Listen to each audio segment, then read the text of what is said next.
Oh wow, y'all. I'm sitting over here talking, y'all, and I wasn't even in the stream. But I don't know what happened, the last time. So it is what it is. But I know the All-Star game is on. So I'm waiting on Weird Science. Um, we're gonna try this again. But in the meantime, we're gonna try this again. Yes, we are.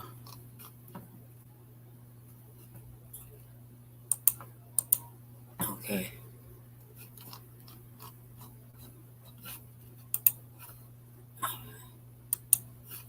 Hold on, y'all. Let me call her. See what's going on.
I don't know what's going on with this computer. It's not even acting right. Like I don't know what's going on, born. It's crazy. I don't know what's going on. It keep knocking me out for some reason. I don't know what's going on. Knocking me out. Maybe let's see what.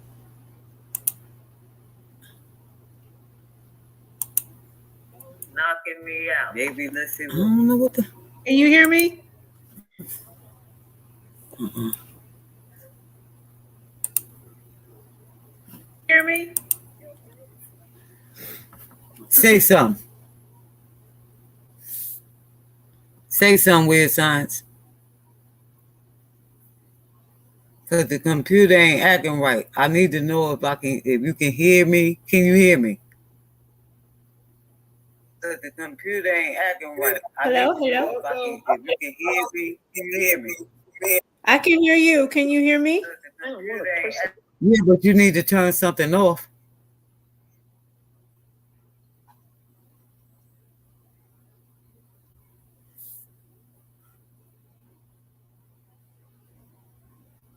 Okay, say something.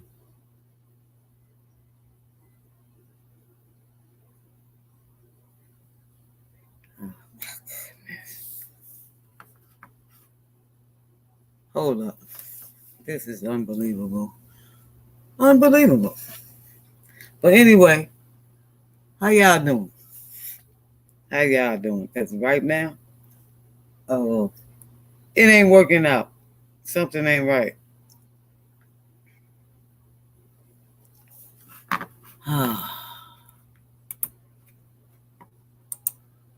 Yeah. Wait a minute. I don't know what in the world. Let me see something.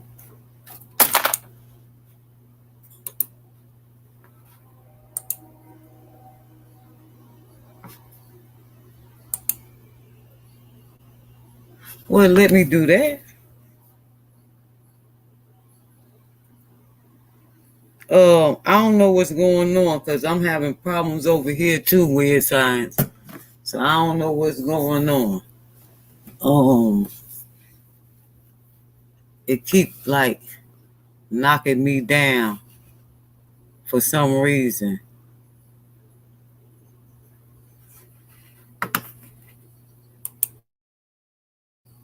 See, like now.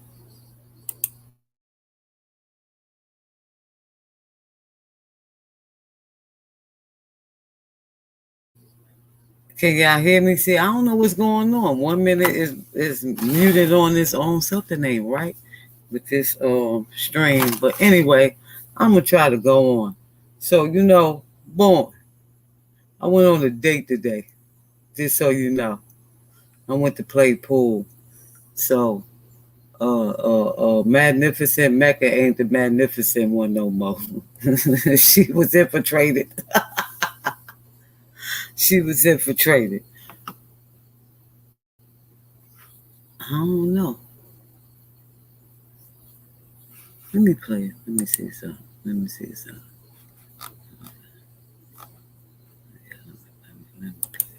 Be careful who you rock with, baby. Everybody don't wanna see you win. Everybody don't wanna see you win. Everybody don't wanna see you win.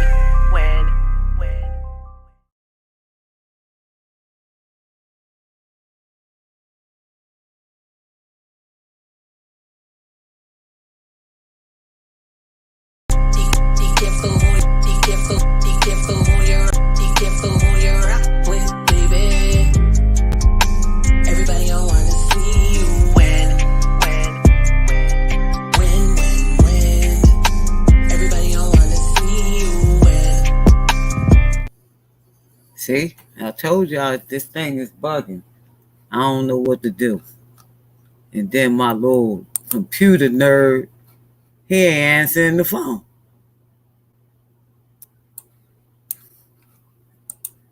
Yeah.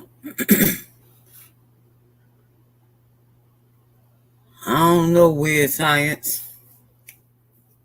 Cause we might have to try this another day.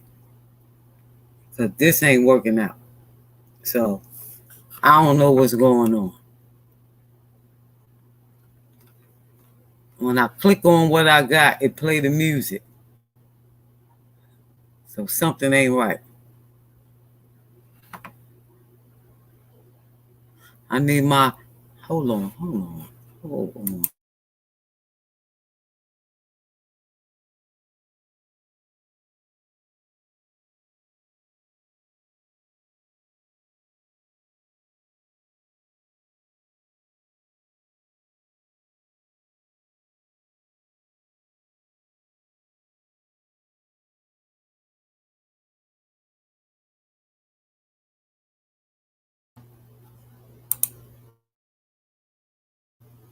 Yeah. What in the world?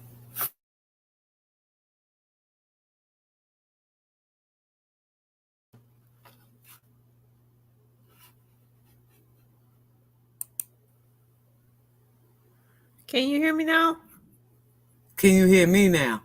I can hear you. Can you hear me? Oh wow, yes. Because I was muted. I've been talking the whole time. Yeah. I can hear you. Oh God. Oh, there's that echo again. I was muted.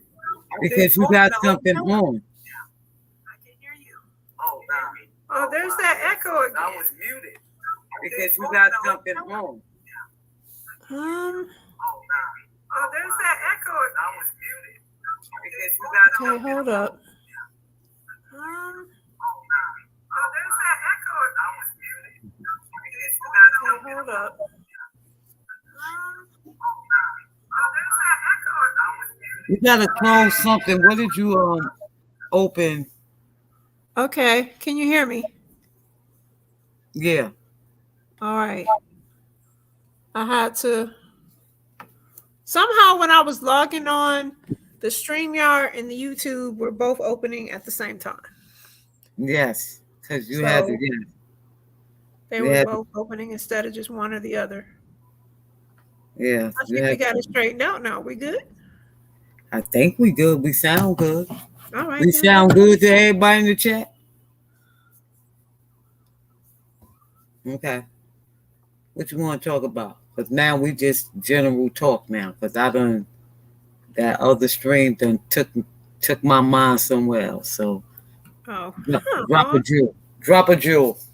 right. Well, we gotta not let ourselves be deterred. You know, the devil is busy, and you know that's all it was. We had a hot topic with the 10 people were uh that were wealthy before 1865. We were talking about 10 people that were wealthy during slavery.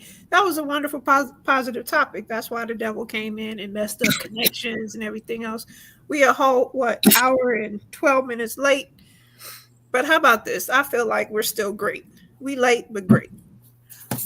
So just going forward, one of the things that my cousin and I, Magnificent Mecca, and I were talking about earlier um, was relationships. You know, as we know, she's coming into a new experience right now that I am so very grateful for, that God is blessing her with someone to share her spare time with. Not that she really has any, but anyway. Um, so one of the things we were talking about is relationships, how and why they work, and what things end up being weird about the relationships that we're in with men. Hold, And so, hold that thought. Hold that thought. Hold that thought. okay. King of New Jersey, BTBTV, Magnificent Mecca has been infiltrated. Go ahead on now. Yes. Someone has infiltrated the fortress that is Magnificent Mecca's spare time. You don't get into her life unless you cross through a series of gates, and someone got through. I don't know kind of how slippery is, what kind of keys he got, but he got her attention. So it happened. So one of the things I was talking to her about is, companionship, and how difficult it becomes as we get older to just have companionship with people, because it seems like sometimes, those of us women who grew up with father figures, grew up with, cousins, uncles, plenty of men in our life. It's like being around a man is nothing to us. And then a lot of times we find that our interactions with women just the energy just turns negative too quickly, too easily. So a lot of times we find ourselves more compatible with male companionship. But that's harder to do when you're an adult, because so many people just think adult interactions always have to have some sexual undertone in them just because we're opposite gender. Um, so those of us women, especially, I can only speak to the females, but those of us women who are accustomed to male company and male companionship from our upbringing, and then some of us, even the profession that we go in, we're surrounded by men. It's like the only time you're not surrounded by men is when you go to the restroom. So being around men is nothing new, nothing impressive, nothing particularly special. So it's annoying when you are in companionship with a male and you just enjoy chilling around him, but for whatever reason, he can't seem to just chill around you without expecting it to turn into something else at some point.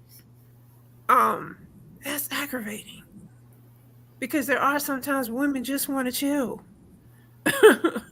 So that's one of the conversations that we were having earlier. If any of you want to weigh in on that, feel free.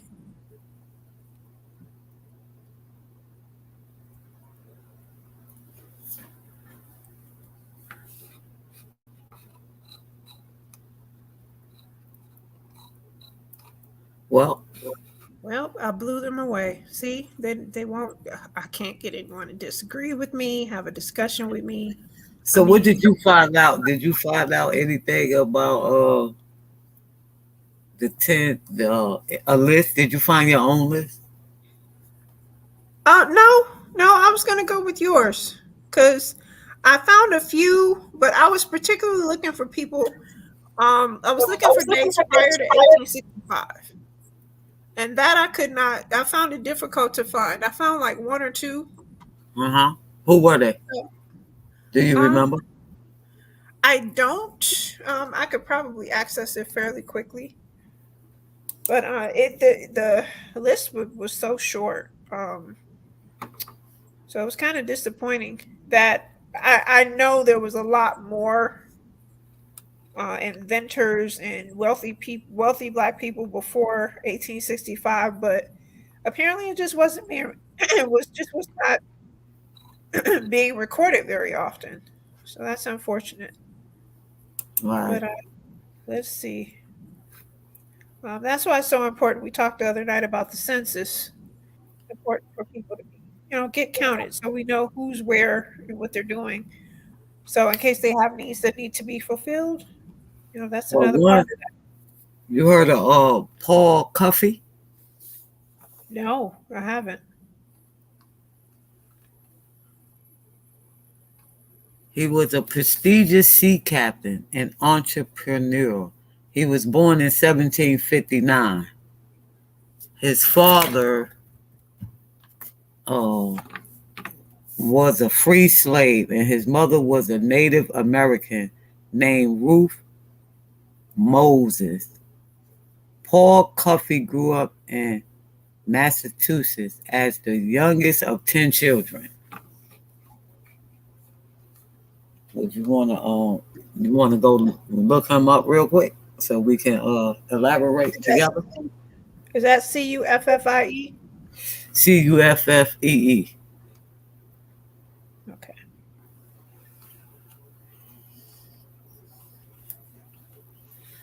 Hmm. See, although he had no formal education, he was able to learn arithmetic and navigation through a family friend. He taught himself to read and write and held various jobs as a farmer, carpenter, and a fisherman. Did you get there yet? Yeah, it says he was a whaler, Yeah, fisherman. A fisherman. lot of Yeah, a lot of people don't See, that's realize why. how valuable whaling can be and the what we do with the blubber of a whale. It's pretty cool. What we do with blubber? It's used in a lot of different oils. It's in some cases, I don't think it's used anymore, but it used to be at one point transferred into a form of fuel. Okay. And go ahead, some more. We here to educate. Um, that's all I remember right now.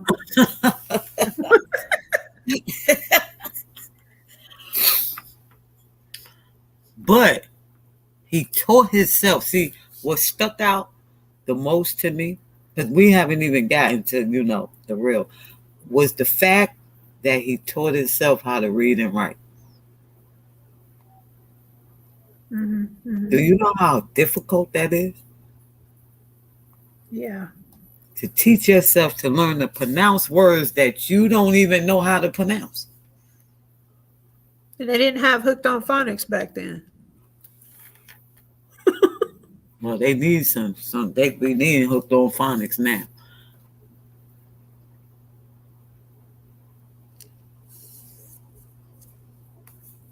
In 1776. What was the year 1776? Let's see, 1776. Isn't that one of the What happened? Revolutionary War? One of the wars? Yeah, see, that's what I was asking. Who in the chat? We have past 7. I don't see nobody, but we're gonna go on anyway. Um So in 1776, his hard work earned him enough money to purchase 116-acre farm in Dartmouth, Massachusetts. Now you know what's fascinating about this too, that he purchased that land. Uh-huh. Um, I wonder if his family still have that land. What do you think? Want me to tell you want me to tell you why I'm asking this question? Why? Because people say that melanated people didn't have nothing back then, right? But Right. our grandparents and their parents owned their land, right? Yes. So as our people start migrating up north and started their own life, who paid the taxes on the land?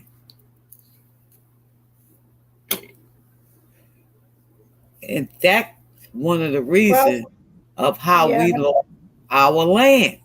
We already had land. I was going to say, from my understanding, there's a lot of cases that that's how we lost our land was, yeah, not being able to afford the taxes, and sometimes they raise the taxes for that reason. Yeah, but I'm talking about let's stick with our people, right? I'm Right. not saying we off you not, but I'm just saying we're gonna stick with our people, right? So this man worked hard, right? And he learned and he taught himself to read and to write and how to navigate, but he had no education. So he's self educated, right? And then he buys this land. Now let's say, because back then they had 10 kids or better, because Right. they needed them to help them. They had that many kids. Number one, it wasn't no birth control. And number two, they needed that help for the farm, right? So as the kids, our uncles and aunts and cousins from their era started migrating up north, right? And the parents got older. Who took care of the land? Who made sure? And this is why we don't have generational wealth in our land.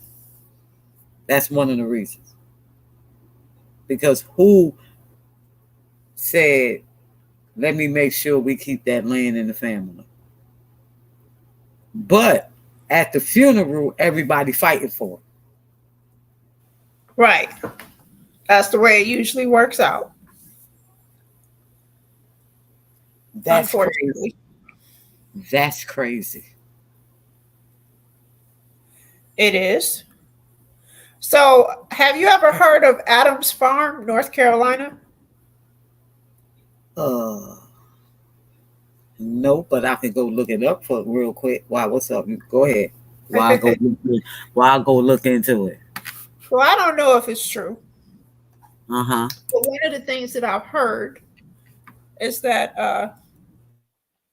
Adams Farm, North Carolina, is one of the areas of North Carolina that was owned by the former Adamses, which I think John Quincy Adams, isn't it, was the son, who was the one of the former presidents of the country.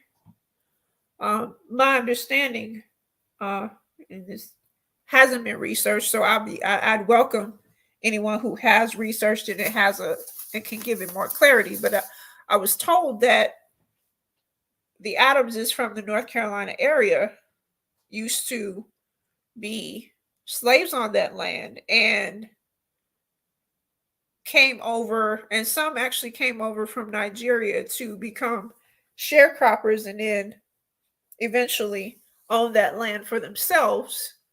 And then, as you mentioned earlier, over the generation, lost it back. And the area that's now known as Adams Farm, North Carolina. That it actually used to be a farm owned by the sharecroppers with the last name Adams. Their last name was Adams because that was their master's last name, who originally owned the plantation that they worked on and then bought pieces of it. I found that I thought that was interesting. That if that if that history was true, it's pretty interesting. But Adams Farm, North Carolina, is a city outside of Greensboro. It's a somewhat affluent city.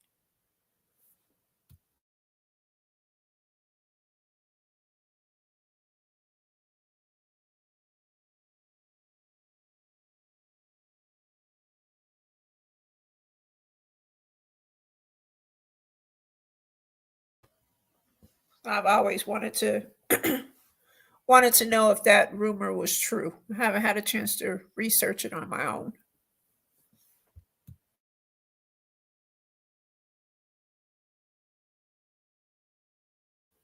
You there, Mecca?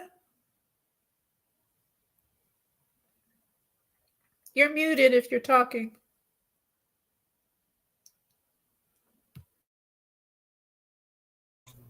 Yeah, I said to go ahead on and speak while I go look into what you were talking about. Oh, okay. I think you were muted. So yeah, we have to think about, sometimes, especially cities in the South, especially places like Edmonton, that TON used to be TOWN, and a lot of times there was either a person or a family whose last name was Edmond, and it become Edmond Town, and also there's Vills, VILL, at the end of a city. Usually that was someone else's name. Fayetteville, as some people may know, came from someone's last name. So sometimes it's interesting to research back and see who those people could have been, because a lot of times there's the people who used to work that land will become sharecroppers and own shares of that land, but somehow it went into their hands and back out of their hands along the way over the years. And I've always been curious as to, because sometimes it wasn't always taxes. Sometimes it's, other things. But one of the things we have to be more careful with, and I heard one of the investment bankers, it wasn't Warren Buffett, but it was one of the other people who are into giving investment advice. They said we need to stop selling grandma's house. And instead of being so quick to want to get the money and, pay off our debt and that kind of stuff, we need to realize the value of the land that grandma's house is sitting on, and that real estate is more valuable, and that land is more valuable than, any amount of money that you'll get from selling it. Because you'll sell it for more than what grandma paid for it. Listen, did you know that is one of the ways that Trump became rich? Was he bought the land that Wall Street was sitting on? I don't doubt it. And all the people in those buildings had to pay rent. There you go. For the land. But everybody hates that man.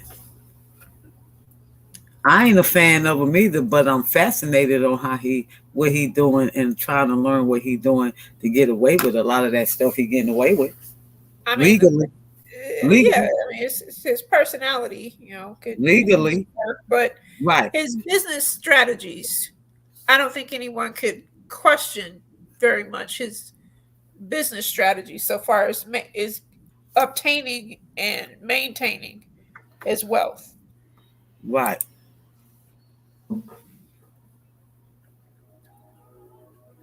Hey, El Compa. So that's this is nearly without question. I mean, see, that's right. That's how they always get our land. They strategize. So now we have to start strategizing. And instead of saying, I know my mama got it, I know just because she made it look easy or she makes it look easy doesn't mean it's easy.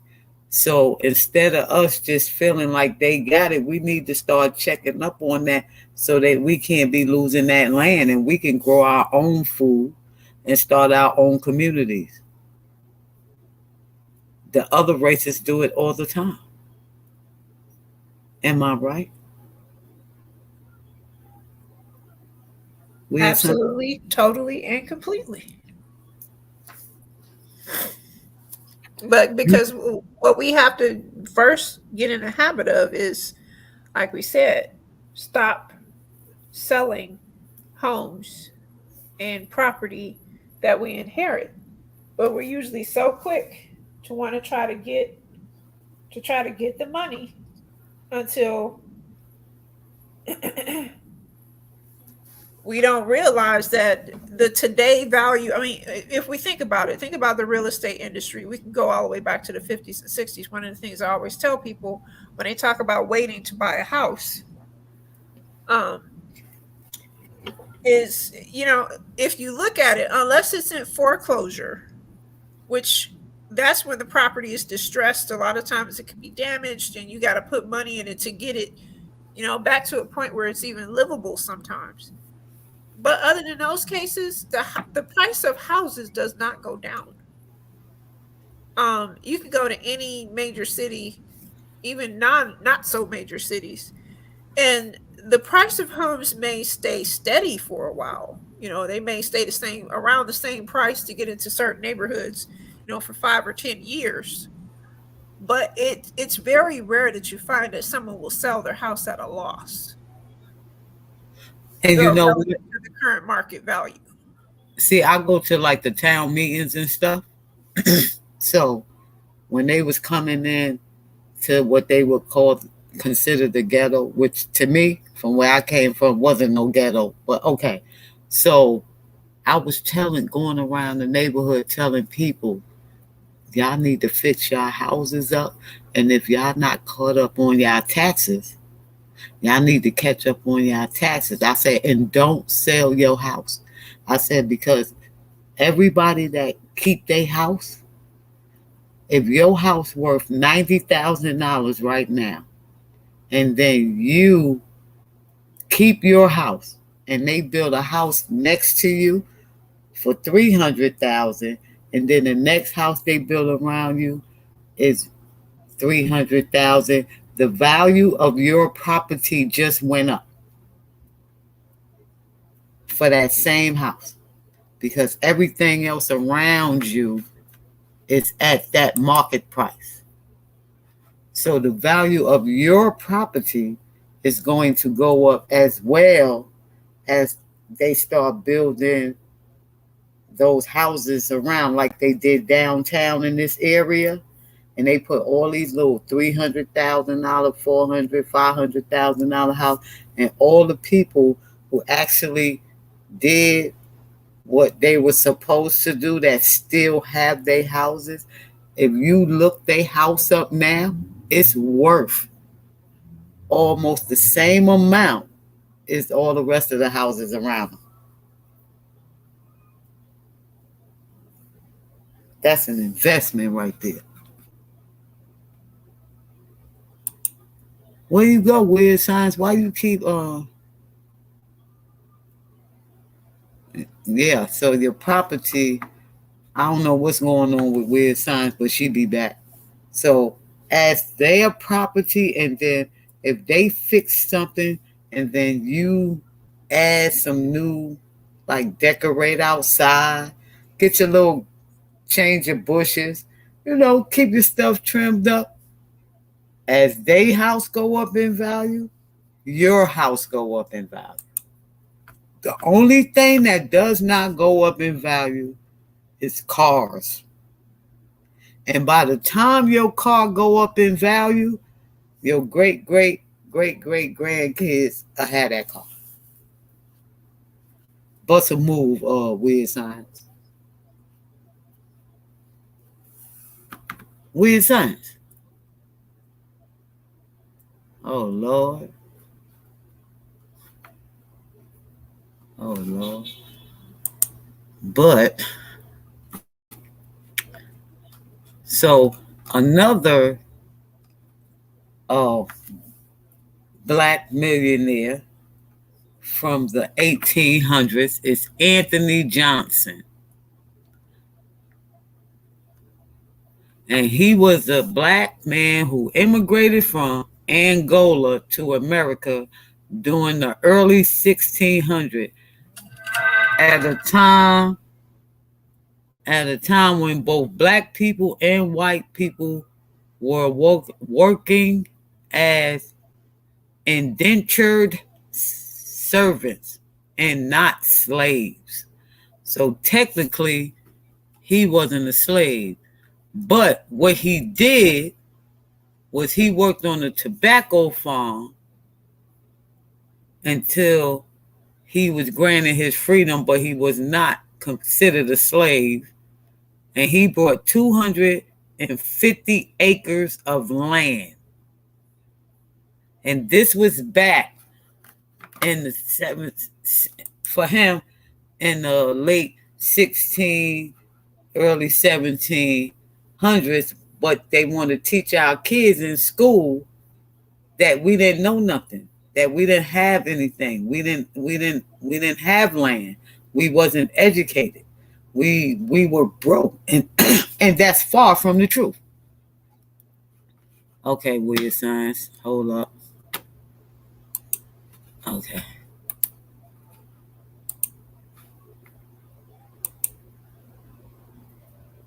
There you go, Weird Science. So this is what me and my cousin Weird Science is here to do.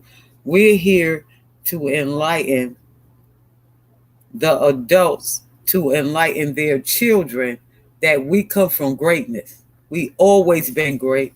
We always had stuff. What happened was, as we migrated from the north and everybody went their separate ways, Los Angeles to all these different places, they did not return back home.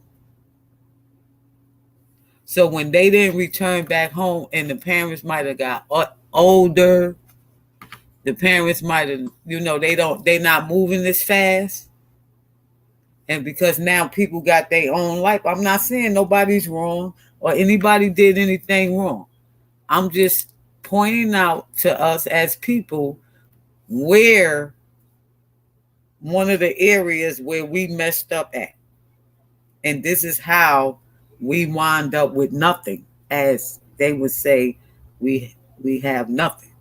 But we always had something. We always had land. We always had money, and and more of us was capable of reading than not.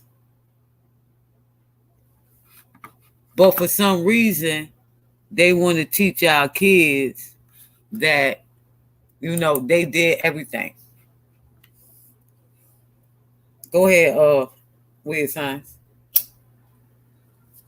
Oh, you can go ahead and finish your thought. I'm finished. trying to get my technical difficulties under control.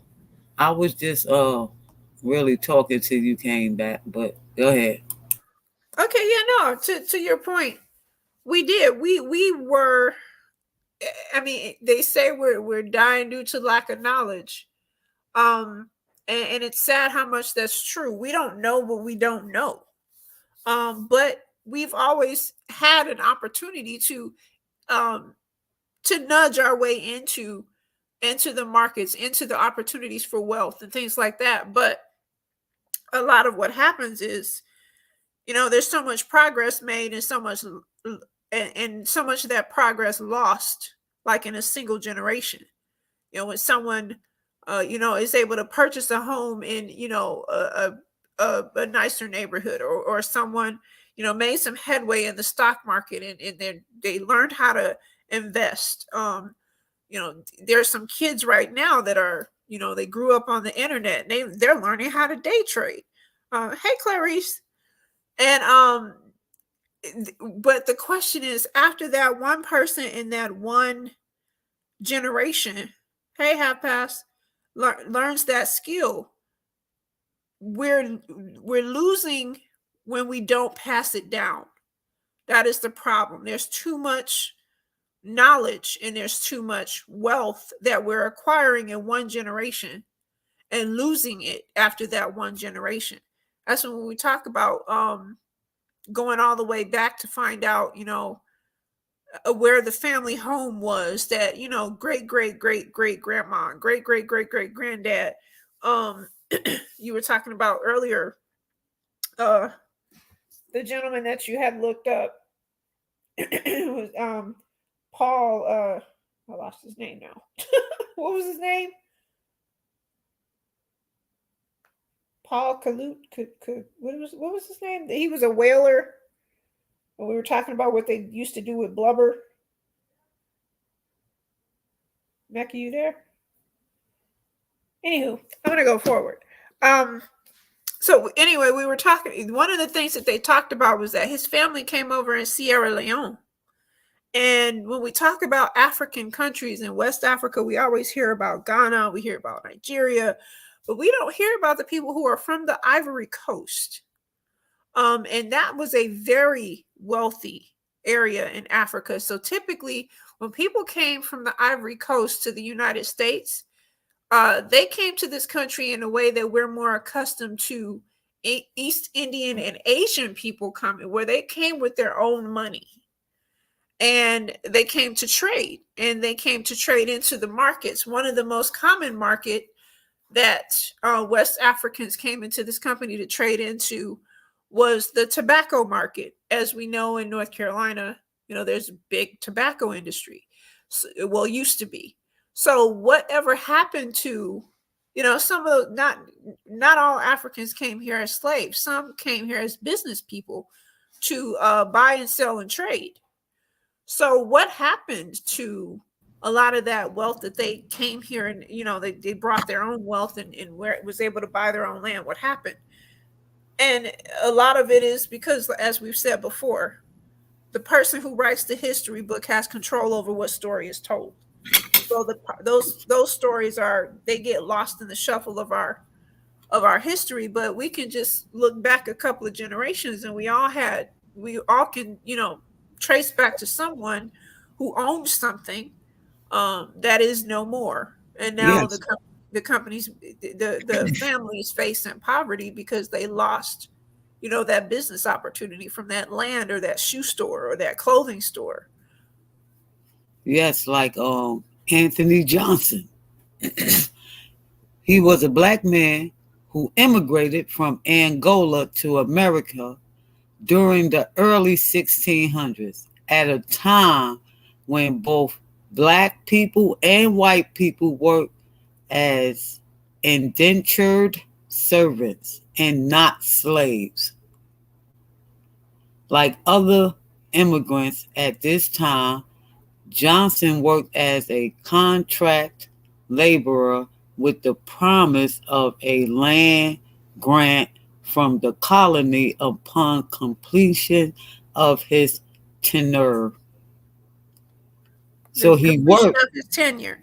Right. Yeah. So in tenure, that just means at the completion of the time that he committed to completing that work, that contract. And how often do we know that? Does it say that he actually received what he was promised? Yes, let me finish. Oh, okay. He worked on a tobacco farm until he gained his freedom. Then he purchased 250 acres of land and ran his own successful tobacco farm. Yeah, like the tobacco industry. So that's why, yeah. And then Johnson became one of the first property owner of African descendant in the 13 colonies, and brought the contracted labor of 5 servants, 4 of whom were white. So let's talk indentured servants. You mentioned that. A lot of people don't understand what that means. Typically, an indentured servant is someone who works for you in exchange for food and shelter instead of money. So indentured servants are usually doing a service where they're not going to be able to grow themselves or grow their family, because they're just working for their basic necessities to be met. So there's no opportunity for them to grow, outside of what they're doing for their employer. So indentured servitude, I'm trying to remember how it was outlawed, but the interesting part was that indentured servitude was, I don't want to say made illegal, because I mean, we all know slavery didn't legally end until 1865, but there were some laws placed where there had to be some type of recourse for the work that was being done, and indentured servitude was outlawed long before slavery was. Not to say that it wasn't still going on, because we all know, people behind closed doors and hide out, in remote areas, and they're still able to do certain things. Clarice wrote, so when we talk about empowerment, these youth don't want to hear our history, and only a select few. Right. The unfortunate part about young people and some older people is that here they're not mature enough to absorb the realities of our history, especially people who have been able to progress. A lot of the inequity and a lot of fairness that still exists in our country, either it hasn't happened to them or it hasn't held them back. There's a lot of who's that this injustice. With science, Go ahead. you're gonna have to say all that all over again because you was going in and out. Yeah. Connect on my phone at all. I mean, that's what I usually connect with. But anyway. Now we can hear you. So we're gonna have to repeat that.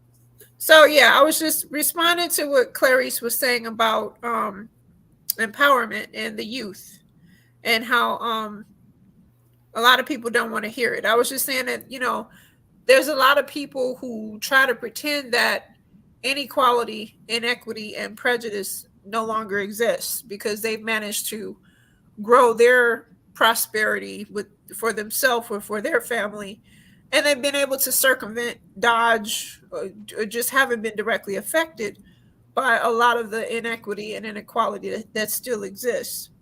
One of the things that's mentioned a lot nowadays is diversity and inclusion. If we understand the difference between those two, you'll realize that that diversity means nothing without inclusion. And they're actually adding another layer to it. It's now oftentimes called diversity, inclusion, and equity. So let's talk about the difference between those. Mecca, you have any comments? No, go ahead. Okay.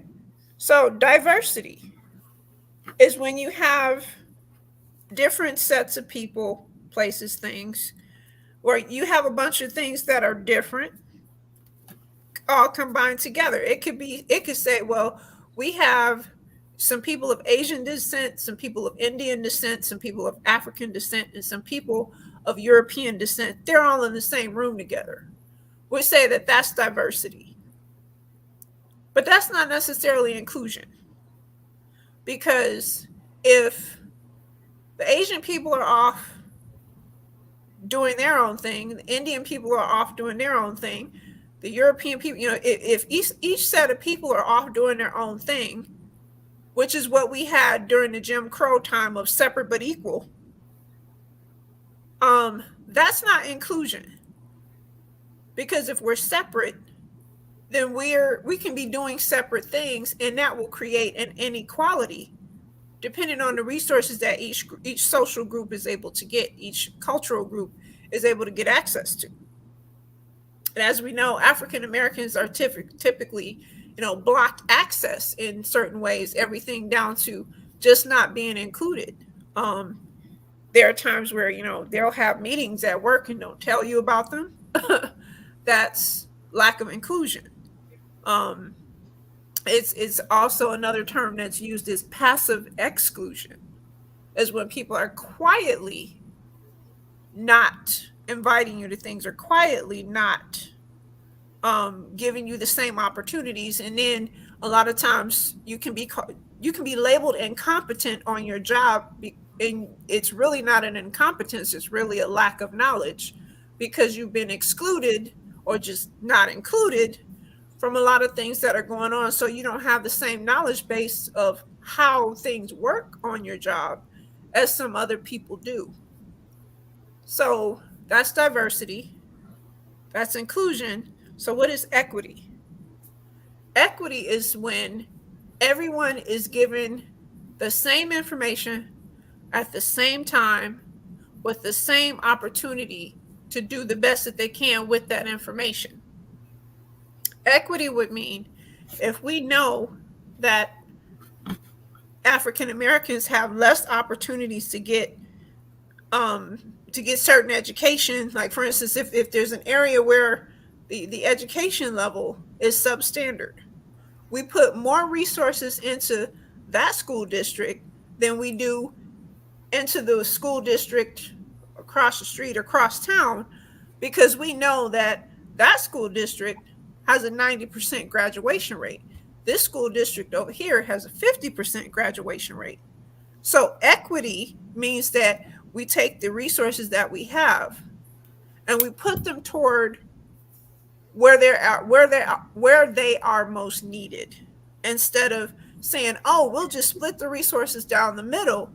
Well, that's not an equitable divide of resources if one school district already has a 90% graduation rate and the other school district only has 50%. That school district with the 50% graduation rate needs more of the resources that are available. So it'll be more equitable to put more resources toward that school district until they can catch up with the other school district that has the 90% graduation rate. The problem that people typically have with equity, hey, is that Alpha Melia Wolf? Yeah, facts. Thank you. The problem that society typically has with equitable division of resources is it levels the playing field. It puts all people, regardless of cultural background, regardless of socioeconomic background, it puts them toe to toe where they have to compete with each other fairly. And as we know, we can look at the Olympic Games. So no one thinks I'm being biased or being racist, it is a racial conversation, but I'm not being racist when I say, if we look at swimming, if we look at golf, if we look at basketball, if we look at gymnastics, if we look at, most things that African Americans are put in place, when they're allowed an equal, equitable opportunity to participate, we excel. That's why most people don't like for African Americans to be in a position to have equal, equitable opportunities.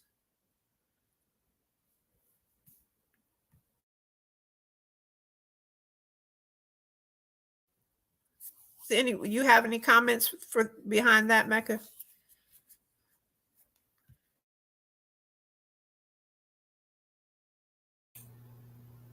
I totally agree. That's the comment I got. I agree. That's all. So now I just want to make sure everyone's understanding what these buzzwords are meaning. It's choppy. Am I choppy? I'm still choppy? A little bit. Oh, okay. Yeah, you better now. Yeah, I think it's just my internet connection because, I live in a country part of the country. Um, so just want to make sure that as we hear these See, buzzwords, on the but news and huh? Clarice, I just want to say I'm not bringing this up because I think they're going to listen. I'm just trying to show them that they can be something other than a rapper or a gangster.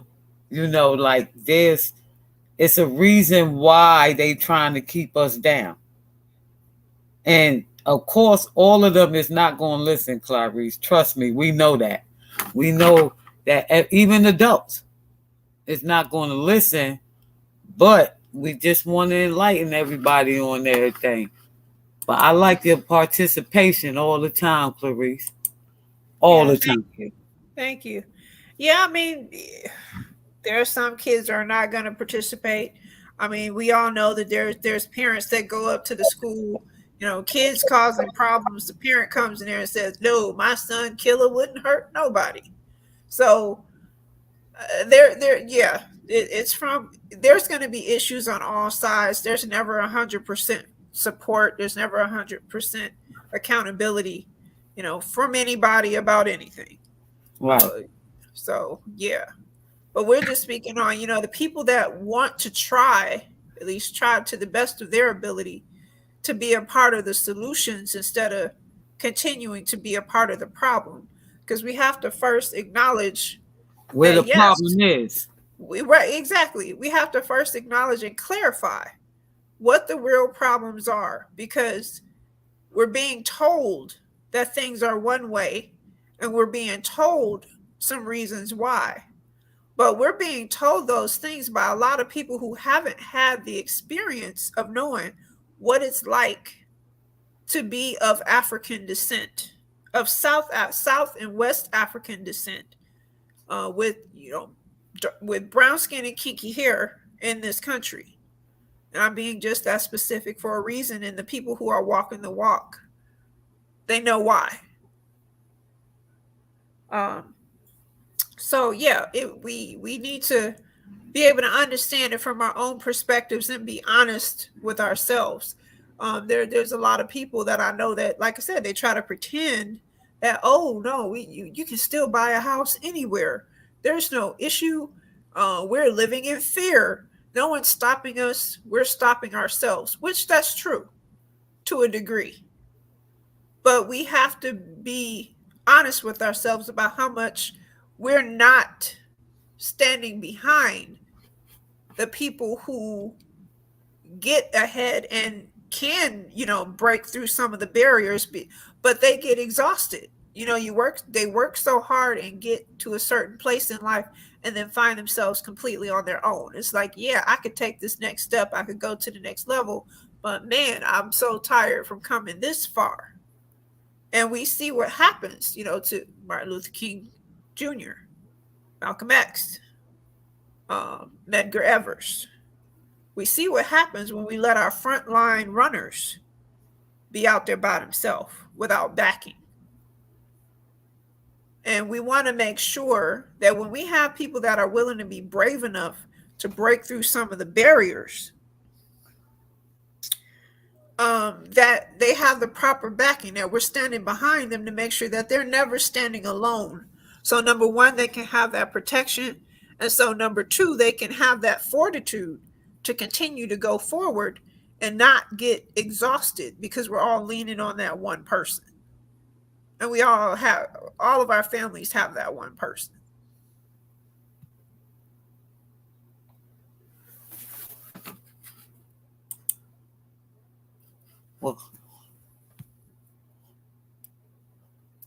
Well, I'm glad you love the conversations we be having.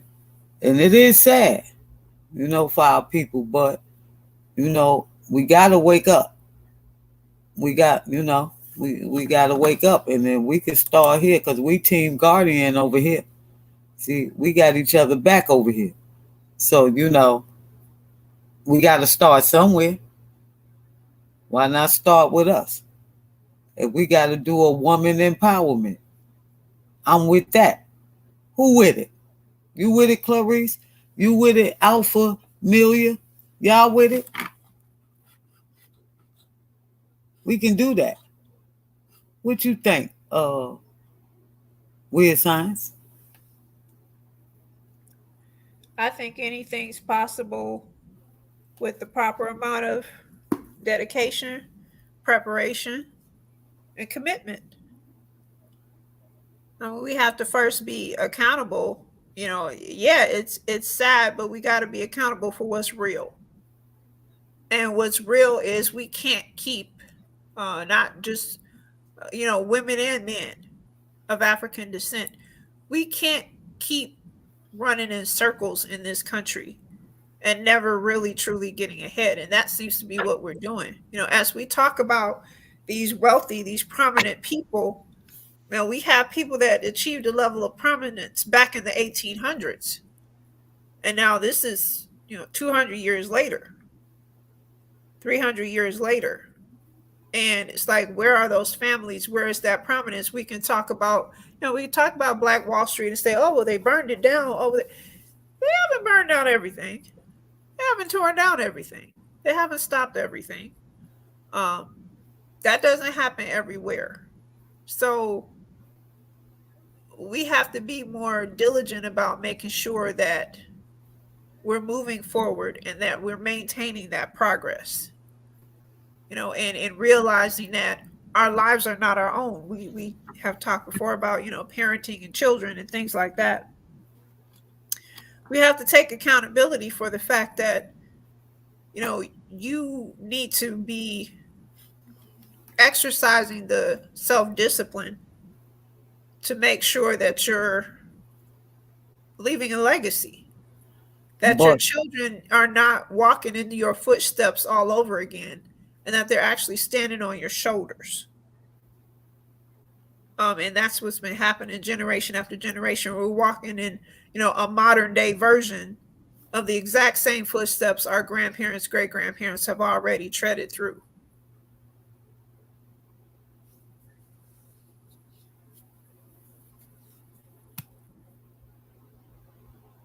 Yeah.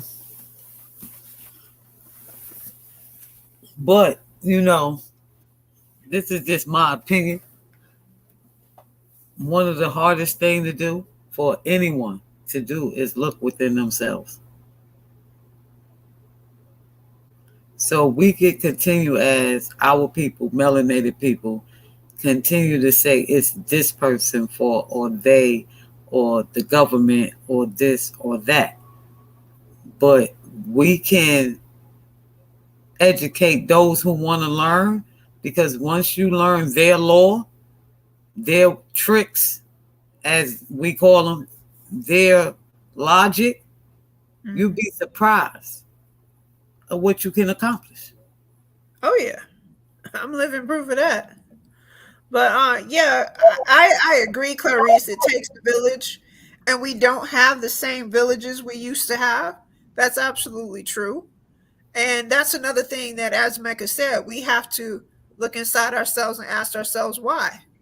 Why is it that we stopped operating as a village? And, a lot of people are pointing the fingers back and forth. They say, well, you can't, we can't be a village if you won't allow the village to discipline your children.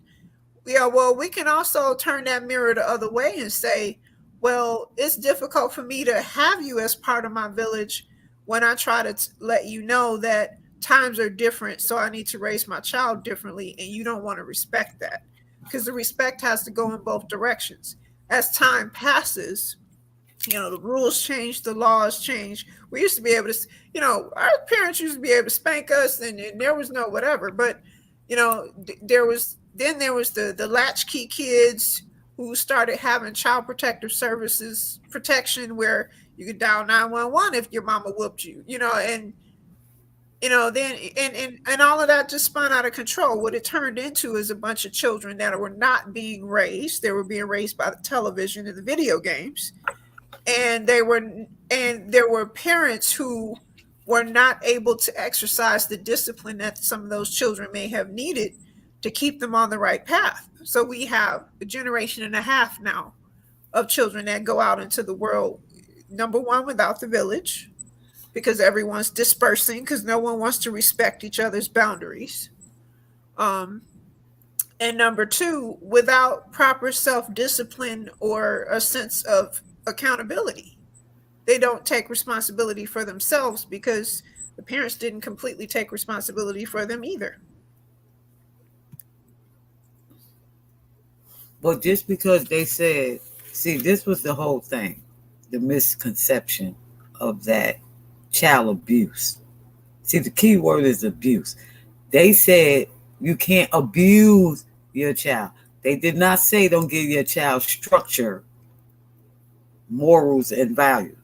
Because you don't have to hit a kid to get a kid to do what you want them to do. You Absolutely. don't. Absolutely. You really don't. All you have to do is find out. Like, for instance, my youngest son, he liked video games, right? So when he needed to be punished or disciplined, right, as they would call it, I would take the cord and the controllers and leave the game right there. So he got to look at that game, but he can't play it because that's what he liked. Chris liked food, right? So he didn't get snacks. You see, it worked.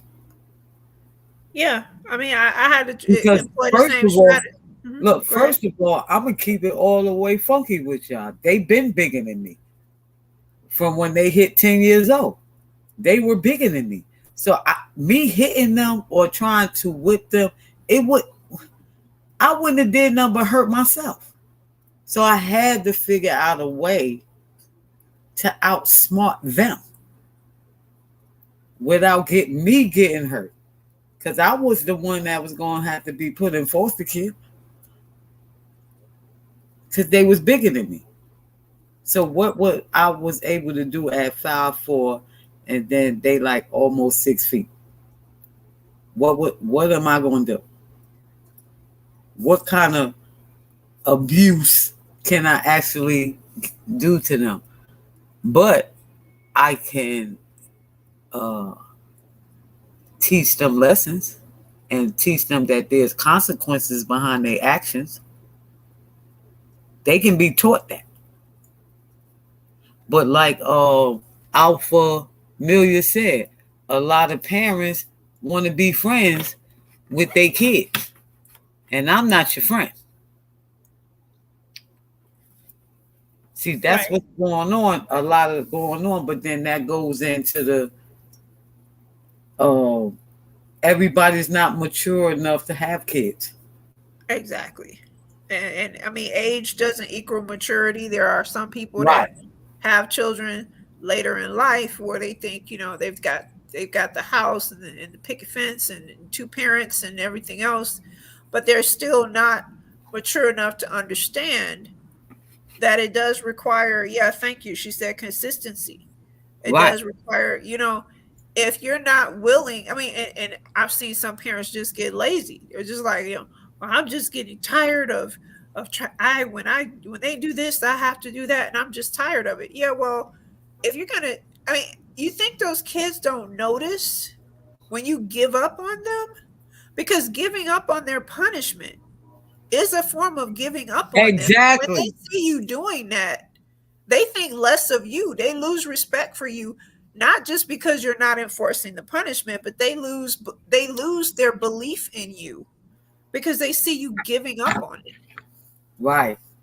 And now they see that you're just, and that's that's the part I left out. You gotta say what you mean and mean what you say. Yeah, and you have to stick to it. There have been times when I have told myself, people are called, hey, how are you guys doing? Can you go? No, I can't go. Why? Because, one of my kids is on punishment. And it may require that for me to enforce this punishment, I need to be at home. So sometimes when one of my children is on punishment, sometimes I'm on punishment too. Because I'm going to make sure that you're not going to get away with this. Right. So, but that takes maturity. It takes self-discipline. It takes self-control. You have to realize that your job as a parent comes before your weekend outings or anything else you want to do. Once you have that life that you're responsible for, that you're supposed to be, I mean, it's supposed to be teach, train, release. There's no control in that anywhere. There's no, but your job is to teach the child things, train them to stick to those things, and then release them into the world to practice those things. And we don't realize that for those 18 plus years, that is your job, period. Yeah, that is true, Alpha Amelia. It is kids that, because that's the kids that most of the time, I'm not going to say all of them, but most of the time, those are the kids that the only time the parent does show them any kind of attention is when they doing something bad.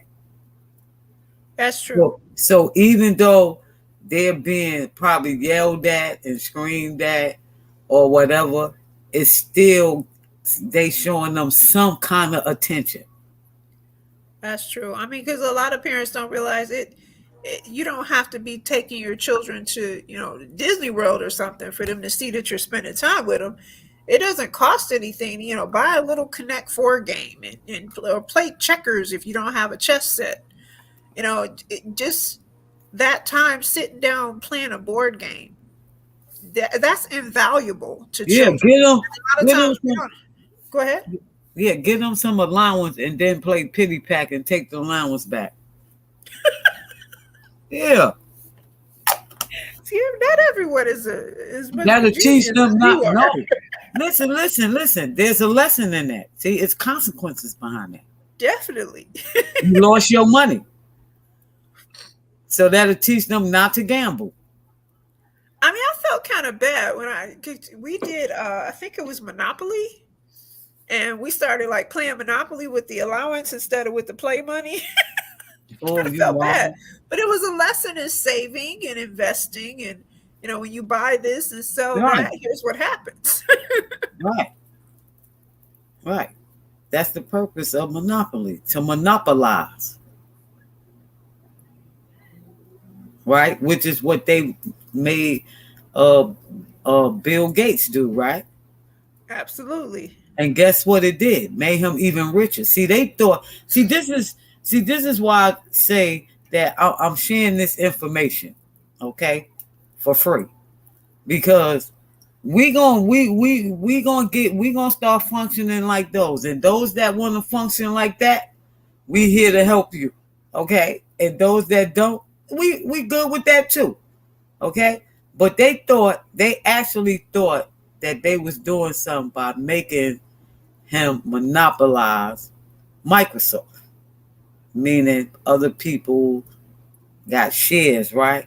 Now, each one of those people that has fought their way and call themselves strong arming this man into monopolizing, now they have to pay him, because nobody can't use any kind of electrical anything without Microsoft. So the underdog outsmarted the higher ups, and now he running stuff. And I land. Go ahead, Weird Science. Bill Gates is beyond genius. I mean, it's just like what happened with Steve Jobs when he had to. What was that? When Apple fired him and then had to bring him back. It's like, yeah. You guys did not win that one, did you? Right. So you got. I'm just teaching you how to. We teaching you how to play their game. That's all. That's all we doing is teaching you how to play their game. Okay, Clarice has let's see. I don't agree. If I raised you until you grown and I put everything in you that I could possibly do, when you grown, your mistakes is yours. Ain't got nothing to do with how I raised you. How I raised you, and you have choices to make. I mean, agreed. I don't think we insinuated anything otherwise. Right. Absolutely. I agree. Like I said, That's we're why. we're That's we're why. put, No, what we're saying is, if you teach them right at a young age, there's consequences behind your actions, because in real life, there's consequences behind your action, and especially as an adult. This is yeah. why I say. This is why I say children make mistakes. Adults make conscious decisions. Exactly. And that's what I meant by when I don't know if she's addressing when I said about that we're put here to teach, train, and release. Um Yeah, yeah, that's what I mean by release. The release happens at 18. You spend time while your kids are little teaching them things. because As they they know. get older, you start training them on how to use those things that you taught them. And then at 18, you release them into the world to practice it. And Man, my hopefully they mama got was it. strict. My mother was strict. I had to be in the house at 9 o'clock, even in the summertime. Okay, my mother was strict, and I still did the things that I did, knowing that if my mother found out, it was going to be consequences. But I was willing to deal with the consequences.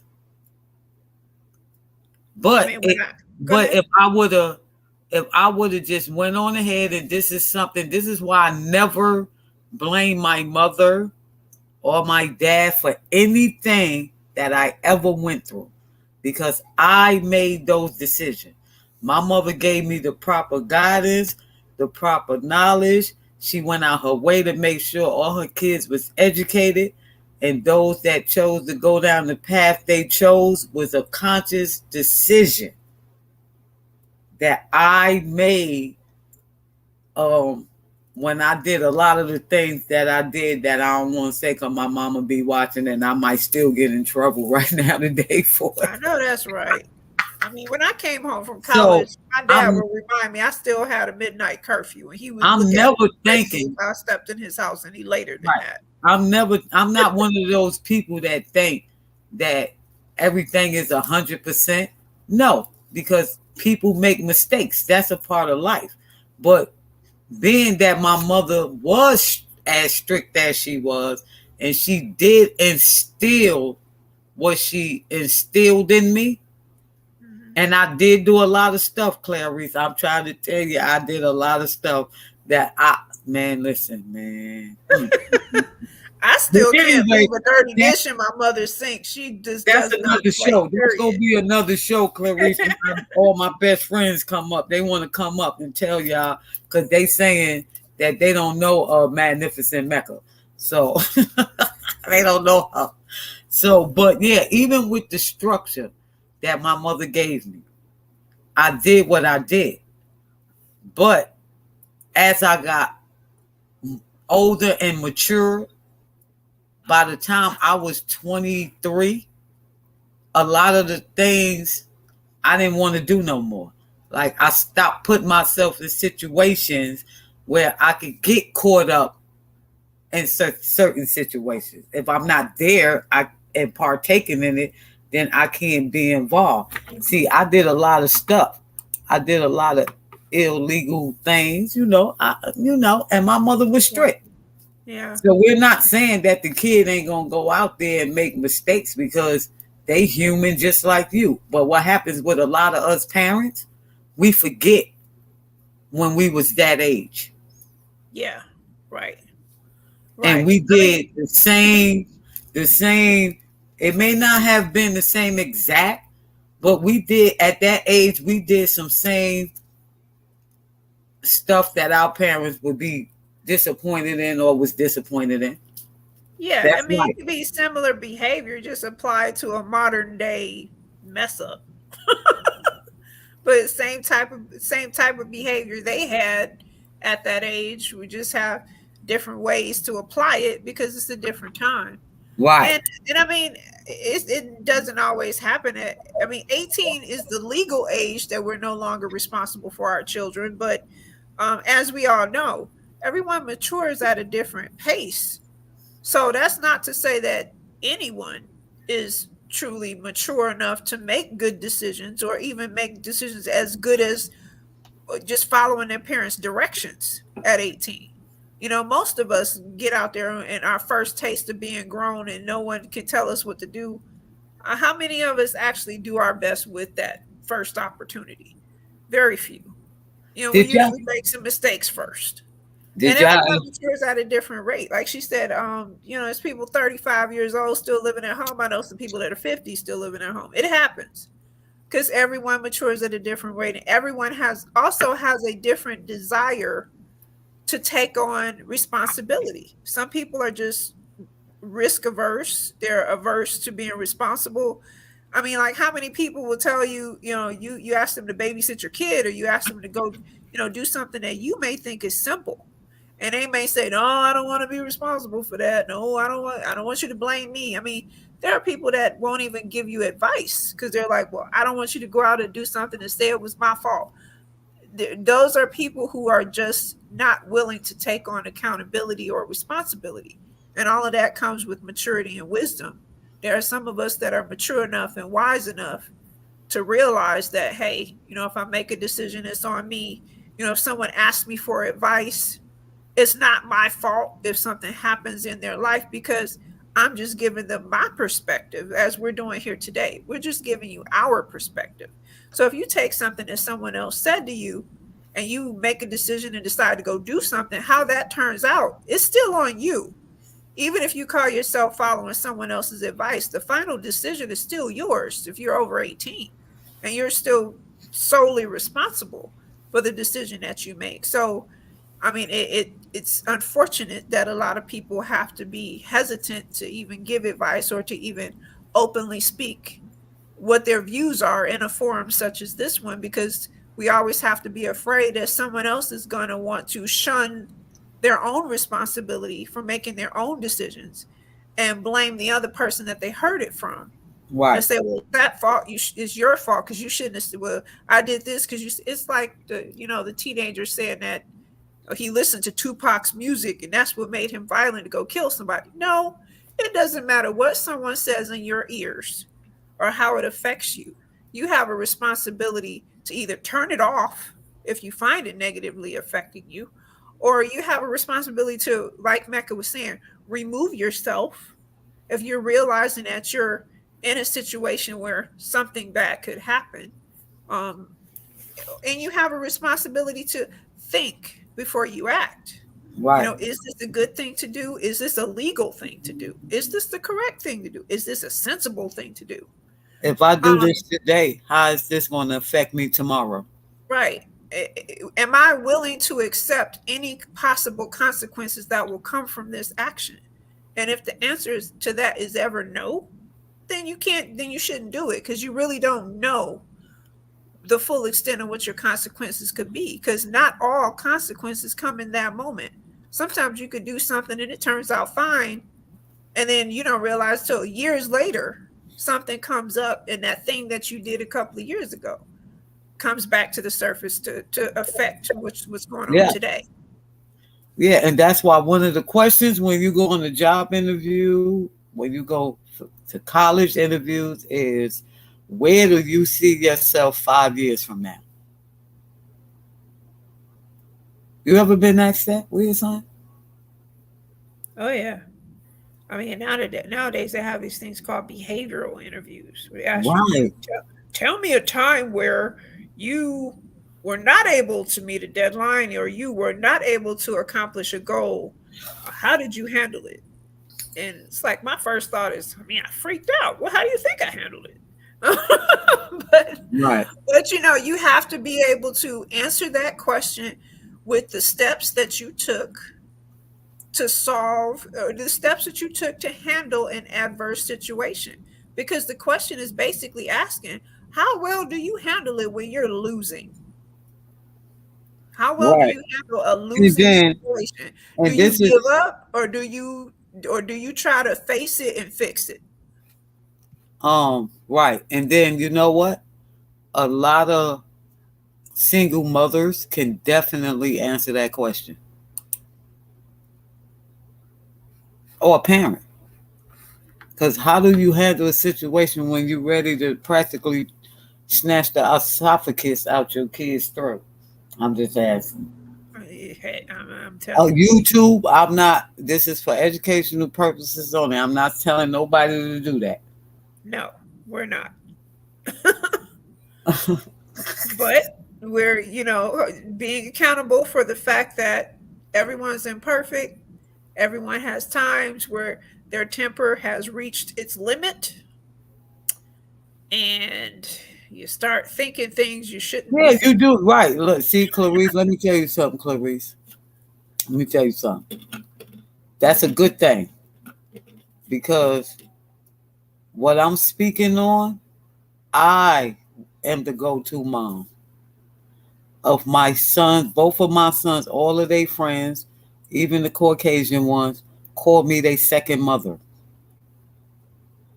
And I know that you have to deal with each kid according to their personality. So what works for kid A might not work for kid B. So you have to get to know the kid, the individual, and then you will know how to be able to guide them in the proper direction. right.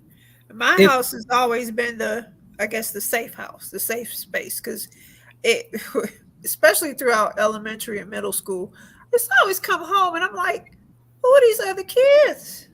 so, And that's a good luckily, right, and luckily that's it a good was thing, too. Clarice. Yeah, Because yeah, God, when you yeah, get up in my age and them kids grow up, understand what I'm getting ready to tell you. It's gonna be a lot of those kids that's gonna come visit you out the blue, and they're gonna tell you that it was something that you either did or you said that helped them. yeah, yeah. Because especially if you're the listener, I found that the little girl next door is like she used to always just talk to me randomly. She'd be at my house, like, they would be playing, the other kids would be playing, and if she had to like wait out a turn or something, she would come and just start talking to me, just out the blue. And I would always just sit there and listen. And I had said to myself, it seems like this is the only time anyone ever listens to her, because she just goes on about and she would go from subject to subject to subject to school and her English class and the playground and after school and last weekend, and she would just go from topic to topic to topic. So I was like, wow, you know this might be the only time anyone ever listens to her. And I knew she was the youngest child in her family. So yeah, like you said, I would come home from work sometime, and some of the children may have met the parents at an event or something else where they had gotten comfortable with their kid had been in my house before. But I would come home and I'm like, wait, dude, some of these children are not mine. And they would be eating and doing homework and just kind of enjoying it. So I was like, all right, they're good kids. So okay, I'll let this work. But like you said, apparently my house was the safe space, Right. because these children, they had big, beautiful homes and this and that. They had resources. So I was like, oh, you hanging out at my house? But yeah, my house was a place where they could talk amongst themselves and feel safe. They could talk to me, and I would listen. So it's important to be that sometimes to the children, because we never know when you're going to encounter a child where the only person that's ever made that child feel heard or seen or special is you.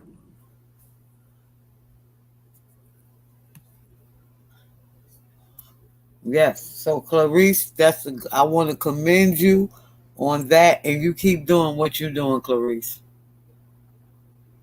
because it's going to pay off in the long run. You ain't going to be able to help all of them. So that means that that you have to deal with each kid as an individual. You can't generalize them as all the kids, all these kids. No. Because if you talk to some of them, just ask them how they doing. You'd be surprised of what they'll tell you. And sometimes it ain't always negative. They just need somebody to talk to.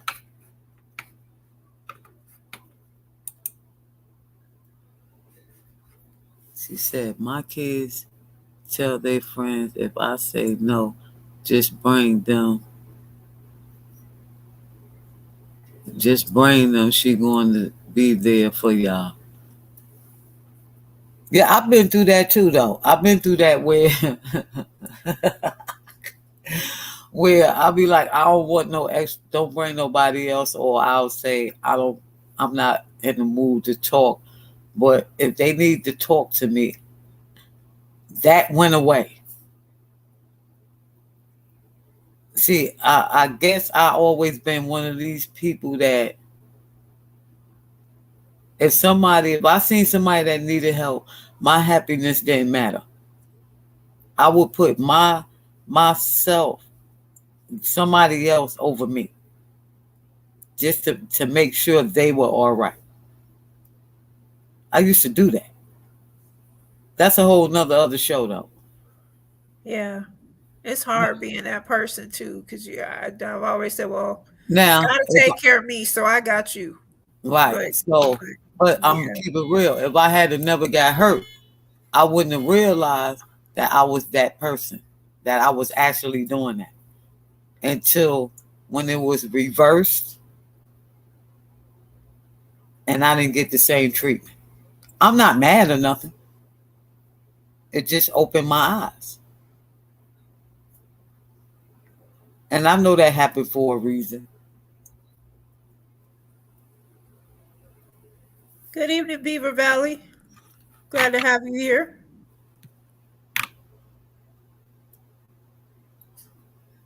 What Clarice said? Clarice said, weird signs. I got 7 kids on my 27 to 14. So you have a lot of experience. So you saying, Clarice, that you have 7 kids? Ages from 17 to 27? 14 to 27? Yeah. Is that what you're saying, Clarice?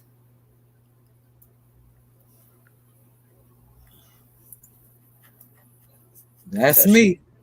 Yep. So I got a sister, and she live in Garner. She has 7 kids. I commend y'all, because I had 2. And I commend. I think God knows how much, because He knew how much I salute you, Clarice. You is my shero. You my shero. Because I had 2. And if man, 7 different personalities. 7 different personalities. It's like to be still. I don't How many personalities, but having to switch up to be able to accommodate each one of those different children and their differences and they different needs. Exactly.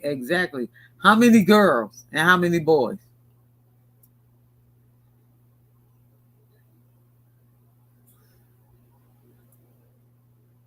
And why you keep saying my children? You ain't got no children.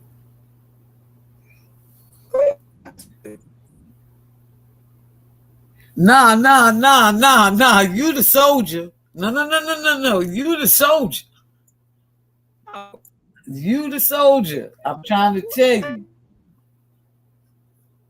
4 boys and 3 girls. I know it was some furniture broke up in that house.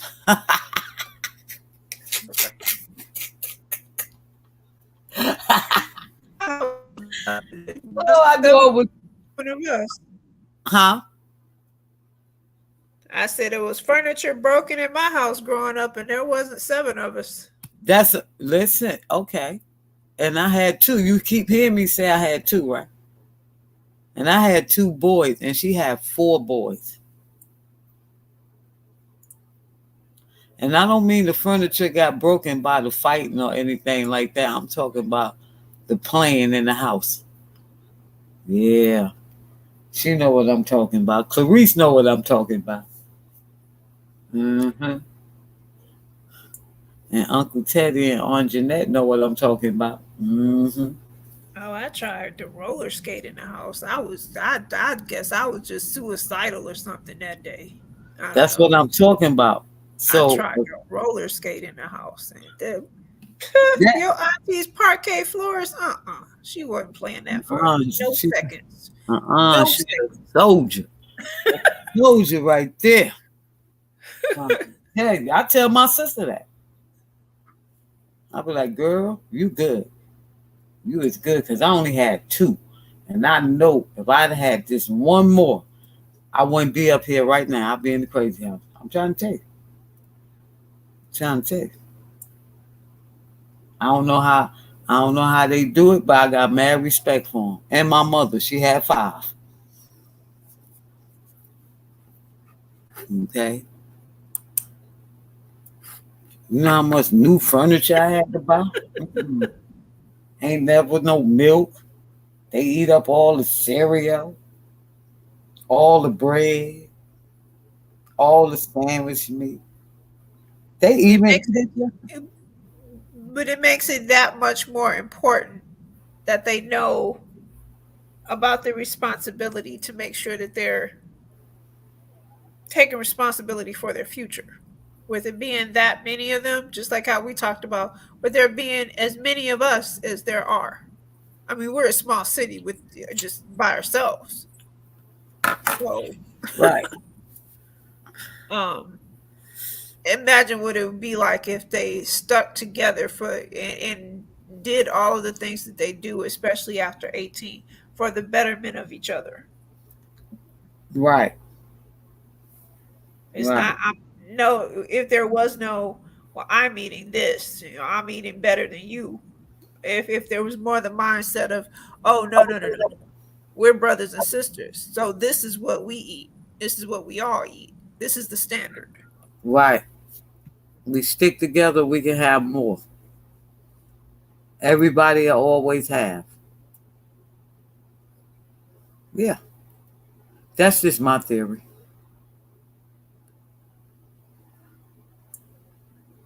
See, like my brothers, right?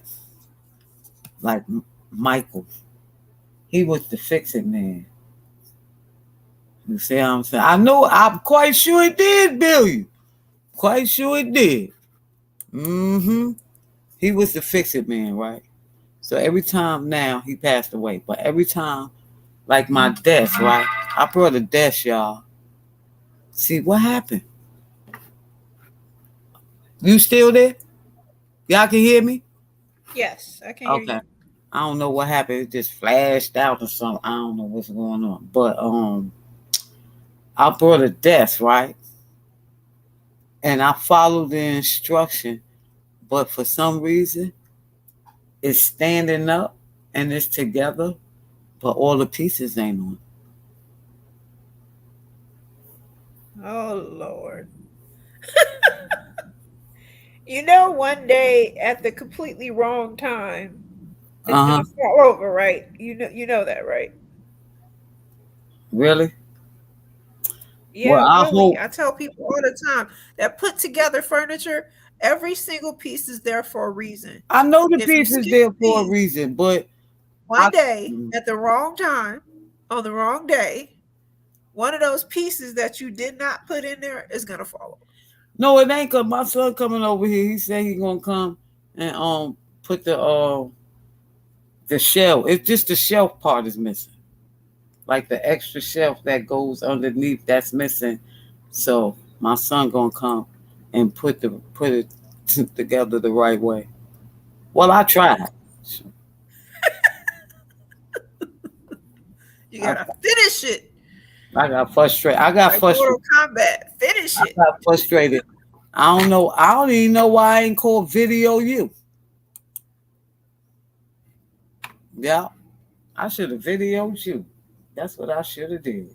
Mm-hmm. Or my son, or my son won, right? I should Yes. have videoed somebody Yes.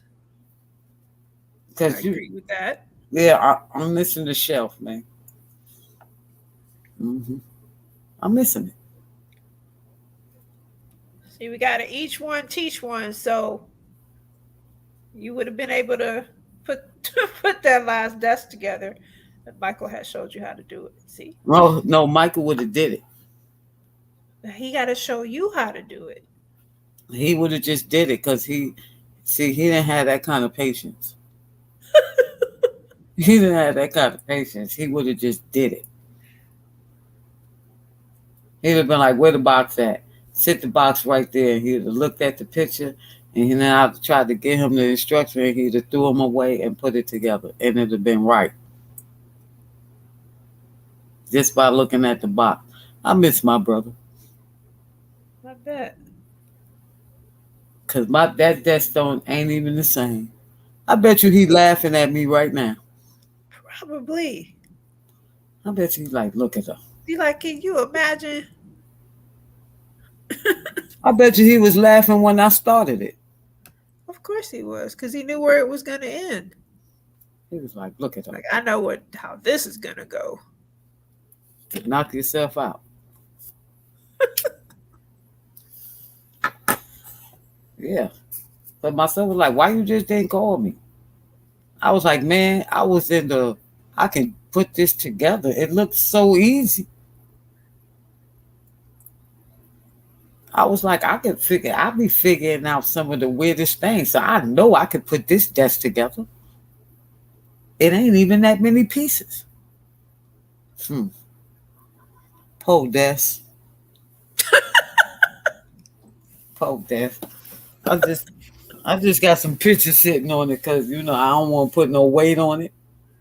Oh, gosh. Like I said, the wrong day, on the wrong day at the wrong time, those missing pieces are going to suddenly matter. Yeah, I know. But I'm going to have to salute you and say goodnight. Yeah, I got to get up in the morning. Yeah.